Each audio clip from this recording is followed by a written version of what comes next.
Bonjour à tous et soyez les bienvenus à notre émission. Aujourd'hui, nous nous pencherons sur les mythes entourant les soins palliatifs et de fin de vie. Je vous présente maintenant nos juges en provenance de partout au pays. Croyez-moi, ils en savent long sur le sujet. Nous avons avec nous une médecin en vue, un infirmier très compétent, une travailleuse sociale bien informée et un chercheur célèbre. Alors, sans plus attendre, voici le premier mythe. Mythe numéro 1. Les soins palliatifs sont réservés aux derniers jours et aux dernières semaines de la vie. Les soins palliatifs ne sont pas réservés aux derniers jours et semaines de la vie. Ils devraient être amorcés beaucoup plus tôt. Les patients éprouvent des symptômes et des problèmes liés à la qualité de vie tout au long de la maladie, et ce, dès le diagnostic. Les soins palliatifs devraient commencer au plus tard quand la maladie est évolutive et incurable. S'ils débutent plus tôt, ils sont administrés parallèlement au traitement pour lutter contre la maladie.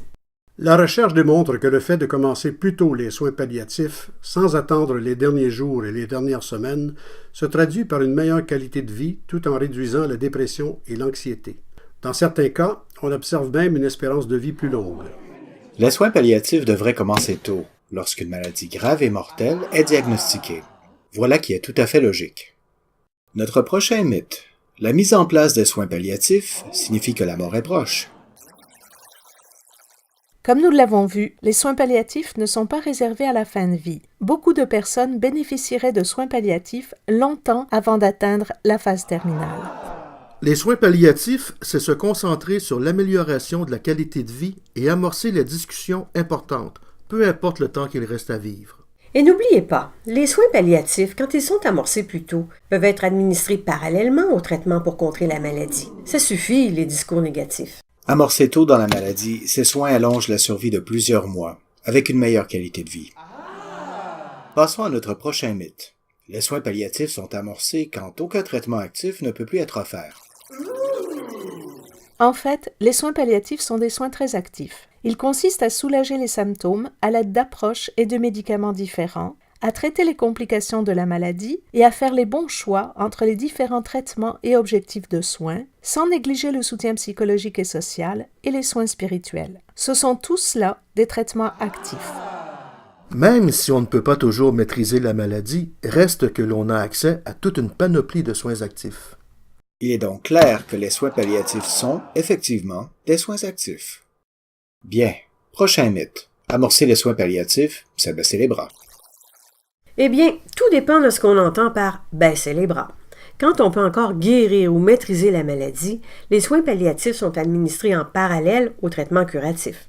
Quand on ne peut plus guérir ou maîtriser la maladie, l'approche palliative prend le relais dans une démarche de soins continu et actif. On est loin de baisser les bras. Le fait de commencer les soins palliatifs signifie donc que les soins se poursuivent. Et maintenant, le dernier mythe pour ce soir. Les soins palliatifs, c'est droguer le patient à la morphine jusqu'à la mort. Mettons les choses au clair. Premièrement, la morphine et les autres opioïdes sont des médicaments sûrs et efficaces lorsqu'ils sont utilisés adéquatement pour traiter la douleur. Le but est de maîtriser la douleur tout en maintenant l'état de conscience de la personne. Deuxièmement, si le patient devient somnolent après avoir pris de la morphine ou d'autres médicaments, il s'agit d'un effet secondaire devant être résolu. Enfin, l'augmentation de la somnolence et de la fatigue fait partie du processus normal du mourir. Trop souvent, la morphine ou d'autres médicaments sont mis en cause injustement pour ce phénomène. Quand la sédation devient nécessaire, ce qui arrive effectivement dans certains cas en fin de vie, ce sont des sédatifs que l'on utilise, pas de la morphine. L'un des objectifs des soins palliatifs est justement l'utilisation judicieuse des médicaments. Voilà qui conclut notre quiz de ce soir sur les mythes entourant les soins palliatifs.